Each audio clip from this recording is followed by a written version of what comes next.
दोस्तों BH series की जो नंबर प्लेट है वो काफ़ी ज़्यादा ट्रेंडिंग में है। जो भी लोग नई गाड़ी ले रहे हैं उस पे आपको ये नंबर प्लेट देखने को ज़रूर मिल रही होगी। तो दोस्तों क्या है इस BH सीरीज़ में क्या-क्या फ़ायदे हैं, क्या-क्या नुकसान हैं, वो सारी बातें आपको इस वीडियो में मैं बताने वाला हूँ।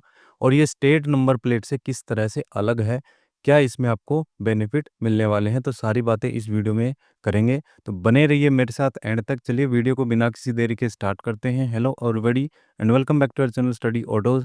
अगर आप चैनल पर नए हैं तो चैनल को कर लीजिए सब्सक्राइब, बेल आइकन को प्रेस करें, नोटिफिकेशन बेल को ऑल पे सेट करके रखें ताकि आप आने वाली सभी वीडियोस की नोटिफिकेशन को सबसे पहले पा सकें। तो दोस्तों BH सीरीज़ नंबर प्लेट जो है वो जैसे आप 2 या 2 से अधिक स्टेट में से गुजरते हैं या फिर आप एक ऐसी जॉब में हैं जो कि ट्रांसफरेबल हो, तो उसके लिए काफ़ी ज़्यादा बेनिफिशियल होने वाली है। और ये जो BH सीरीज़ नंबर प्लेट है दोस्तों, ये सिर्फ़ और सिर्फ़ अवेलेबल है प्राइवेट कार्स के लिए। कमर्शियल व्हीकल के लिए ये नंबर प्लेट आपको अभी नहीं मिल रही है। अगर आप इसको देखेंगे तो ये लगभग स्टेट जो नंबर प्लेट होती है गाड़ी की वैसी ही दिखती है, ज़्यादा कोई इसमें डिफरेंस नहीं है। मतलब इसका जो कलर है वो बिल्कुल आपको वाइट ही मिलने वाला है और ब्लैक से ही इस पे आपको नंबर्स लिखे हुए मिलेंगे। लेकिन जैसे स्टेट में उस स्टेट का कोड लिखा हुआ होता है, वैसे ही इसमें भारत यानी BH लिखा हुआ होता है। और इसका जो फॉर्मेट है वो ये है दोस्तों कि सबसे पहले आपको ईयर का कोड मिलेगा कि किस ईयर की में ये गाड़ी जो है वो रजिस्ट्रेशन हुई है। उसके साथ BH का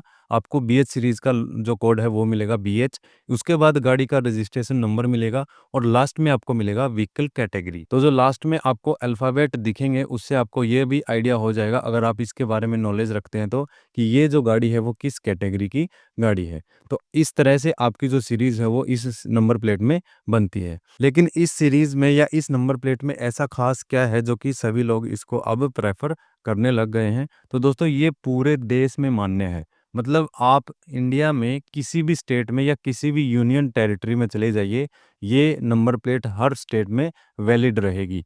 ठीक है? मतलब एक तरह से सेंट्रल गवर्नमेंट का जो एम्प्लॉयी है उसकी जो पोस्टिंग है वो कहीं भी आ सकती है। उस तरह से ये जो नंबर प्लेट है दोस्तों, ये पूरे देश में मान्य होगी। अगर नॉर्मल नंबर प्लेट की बात करें या स्टेट नंबर प्लेट की बात करें, तो अगर आपका ट्रांसफ़र कहीं पे हो जाता है, चाहे प्राइवेट जॉब हो या गवर्नमेंट जॉब हो, तो 12 महीने के अंदर-अंदर आपको उस स्टेट का रजिस्ट्रेशन वहाँ पर करवाना पड़ता है।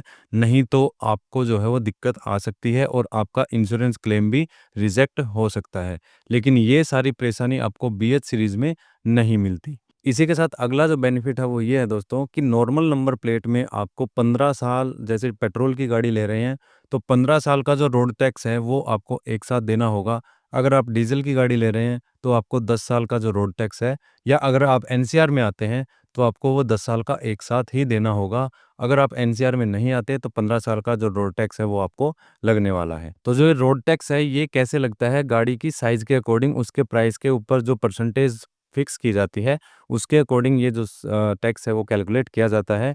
और साइज़ इसमें कंसीडर की जाती है, इंजन कैपेसिटी, उसकी हाइट क्या है और किस टाइप का वो व्हीकल है। मतलब उसका जो साइज़, जैसे हैचबैक ले रहे हैं हम या फिर एक कॉम्पैक्ट SUV, फिर मिड साइज़ SUV या SUV, इस तरह से जो रोड टैक्स है वो कैलकुलेट किया जाता है। अगर बात करें BH सीरीज़ की कि इसमें आपको कितना रोड टैक्स देना होगा स्टार्टिंग में, तो इसमें सिर्फ़ और सिर्फ़ आपको 2 ही साल का रोड टैक्स देना होगा।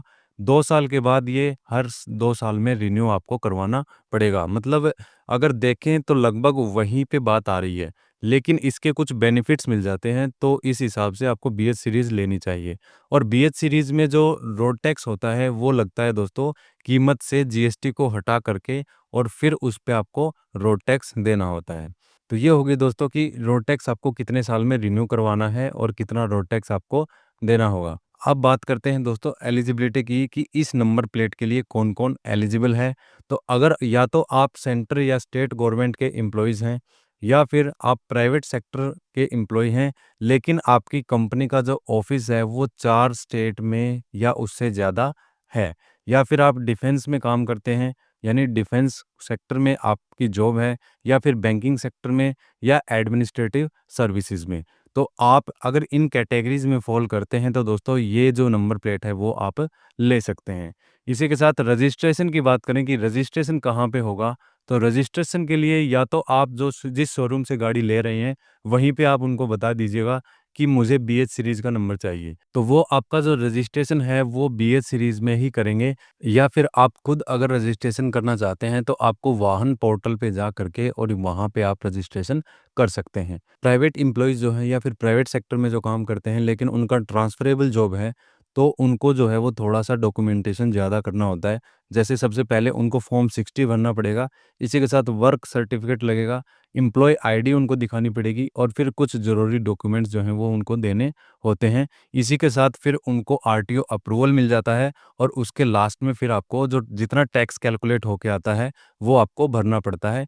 इसी के साथ जो है वो आपको बीएच नंबर सीरीज़ मिल जाती है अगर आप प्राइवेट एम्प्लॉइज़ हैं तो। तो ये हो गए दोस्तों इसके बेनिफिट्स कि बीएच सीरीज़ नंबर प्लेट लेने से हमें क्या-क्या बेनिफिट हो जाते हैं। अगर बात करते हैं कॉन्स की, तो कॉन्स इसमें अगर हम बेनिफिट्स को देखते हैं तो कॉन इसमें कुछ भी नहीं है। मतलब इसका डिसएडवांटेज कुछ भी नहीं है। सिर्फ़ इतना सा अगर कोई कैलकुलेट करना चाहे कि रोड टैक्स जो है वो आपको हर 2 साल में रिन्यू करवाना होगा, तो 15 साल में आपका रोड टैक्स कितना लग जाएगा, या फिर हम एक साथ अगर स्टेट की नंबर प्लेट लेते हैं, स्टेट का कोई भी नंबर लेते हैं, तो उसमें हमें कितना रोड टैक्स देना होगा। सिर्फ़ इतना सा अगर कोई कैलकुलेशन में ऊपर-नीचे होता है, तो वही डिफ़रेंस किसी के लिए डिसीज़न मेकिंग भी हो सकता है। लेकिन अगर आप ये चाहते हैं कि मुझे घूमना है या मुझे कई स्टेट्स में से होके गुज़रना पड़ता है, या फिर मैं फ्यूचर में कभी भी प्लानिंग करूँगा कि 2-3 स्टेट्स में मैं गुज़रूँगा, तो दोस्तों वहाँ पर आपको बीएच सीरीज़ नंबर प्लेट जो है वो काफ़ी ज़्यादा हेल्प करने वाली है। और अगर आप स्टेट गवर्नमेंट एम्प्लॉयी हैं या फिर सेंट्रल गवर्नमेंट एम्प्लॉयी हैं, तो फिर आपको ये नंबर प्लेट ले लेनी चाहिए, क्योंकि फ्यूचर में जब कभी घूमने भी जाना पड़े, तो भी आपके लिए यहाँ पर बेनिफिट होने वाला है। तो चलिए दोस्तों इस वीडियो में इतनी जानकारी, आई होप आपको काफ़ी अच्छी जानकारी मिली होगी, आपका जो कन्फ्यूज़न है वो क्लियर हुआ होगा। अगर कोई भी कन्फ्यूज़न रहता है तो आप कमेंट में लिख सकते हैं, उसका जवाब हम आपको ज़रूर देंगे। तो चलिए दोस्तों इस वीडियो में इतनी ही जानकारी, अगर आपको ये जानकारी काफ़ी अच्छी लगी है तो दोस्तों इस वीडियो को अपने रिलेटिव्स के साथ, अपने फ्रेंड्स के साथ, अपने फैमिली मेंबर्स के साथ ज़रूर शेयर कीजिए, क्योंकि उनको भी काफ़ी ज़्यादा कन्फ्यूज़न हो सकता है इस चीज़ को लेके, तो आप इस वीडियो को शेयर ज़रूर करें। और अगर आपको ये जानकारी अच्छी लगी है तो वीडियो को लाइक करके जाइए, चैनल को सब्सक्राइब कर लीजिए, बेल आइकन को प्रेस करें, नोटिफिकेशन बेल को ऑल पे सेट करके रखें, ताकि आप आने वाली सभी वीडियोज़ की नोटिफिकेशन को सबसे पहले पा सकें। तो चलिए दोस्तों मिलते हैं नेक्स्ट वीडियो में, तब तक के लिए thanks, have a good day.